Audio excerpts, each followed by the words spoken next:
All right, good morning. Well, this morning we're with the Lowndes County Master Gardeners and at the Lowndes County Extension Office greenhouse. We're going to show y'all how to start a few seeds this morning. So we've got a few trays here. You can see we're just some plastic trays. Got a little divider down the center. So we came in and you want to use a good potting mix. So this morning we're going to start a few tomatoes. So you want to use a good potting mix, like this Pro Mix here. You want to use anything that's real heavy or anything like that. This is real fluffy. I don't know if you can see that, but real fluffy. But it's kind of dry, so we're going to add a little bit of water to it here before we get started putting our seeds in here. But we just make a thin layer, put a little thin layer of this Pro Mix in there. And I'm going to move this. I'm going to get this water kind of work down in it a little bit, just kind of firm it up just a little bit. You don't want it clumpy though.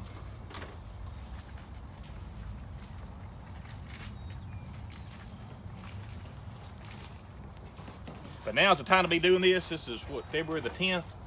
So we actually like doing it a little bit earlier, so you can have your seedlings started here as soon as it's 1st of April. You want those seedlings on up 6 inches or so, 6 to 8 inches tall. So now is the time to be getting your seeds.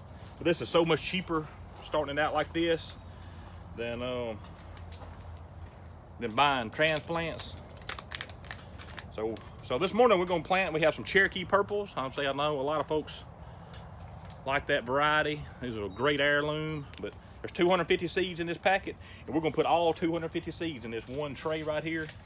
We're going to get them up, and then in a few weeks we'll show you all how to transplant. We'll pull those out and we'll put those in individual trays, and we're going to plant these or sell these tomato plants at our Master Gardener plant sale coming up here in April. So what we're going to do is, I'm actually going to put them in I have a little seed dial here. And we're going to just spread them out all the way throughout this tray.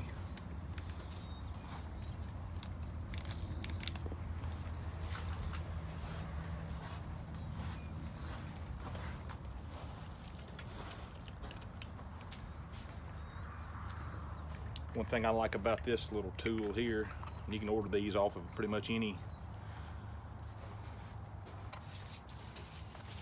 seed catalog or off of websites, different websites, and you can set your dial and you can set the size of your seed.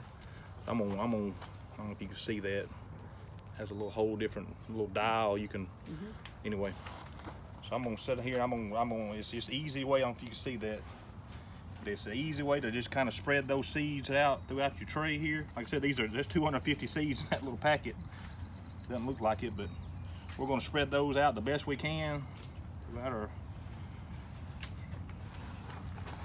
tray here. Make sure I got them all out of this packet here. There's still several in there.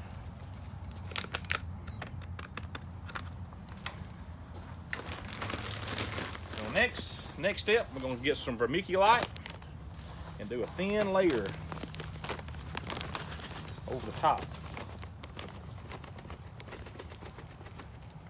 A very thin layer. And what does the vermiculite do? It just adds, helps retain the moisture? Helps retain moisture for one thing, but it helps kind of keep it kind of loose. Okay. One thing. Now the next step, we're going to come back and get a little bit more of our Pro Mix potting mix and do a thin layer. Cover those seeds up just lightly though. You don't want to do it. You don't want to bury them too deep.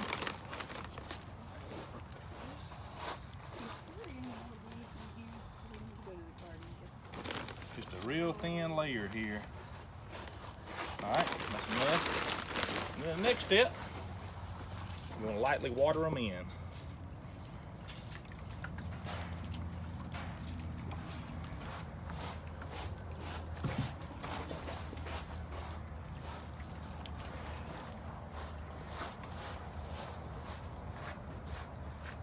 Do too much water, but all right. Our next step, we have some heating mats over here. We have them on the thermostat, keeping them around 70 degrees. Make you have my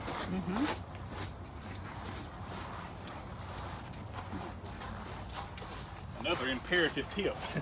You want to make sure you know what's what. So you see on some of these other ones we started, we actually have our variety. So we're just taking our seed package and we're gonna stick it down in here. That way we'll know this tray is Cherokee Purple. Then the next step, so we got on our heating mat, we watered it. We're taking some of this this clear painter's drop cloth, and we're gonna put it, we'll tuck it around the edges, and we're gonna cover it, put that over our seeds, and that'll kind of have that greenhouse effect. Keep that moisture in. One of the main things, it'll actually start sweating. You can see some of these. You can look back here. Yeah. You can see these some we started the other week. But it'll take 10 to 14 days. Depends, I guess, on the seed what you're trying to start. But before you'll ever start seeing any sprouting. But we'll do this. So at nighttime we cover it up. We tuck it under. In the morning we'll come back out here every morning and kind of give it a little bit of air. Kind of crack that one of the sides. Kind of open it up a little bit. But at night, we'll drop it, we'll cover it up. We're gonna do that today, get it warm. Get it on that heating mat, that'll help with our germination success. And hopefully this little video here will show you how to start your seeds, and it's fun to do. It doesn't take, but you saw it didn't take but a minute to do 250 seeds. The time consuming part later on will be when they actually sprout and get up a couple inches, then we start transferring them over into these kind of pots, these little 3-packs, 6-packs. But that'll be a video for another day. Yep. Thank you, Reid.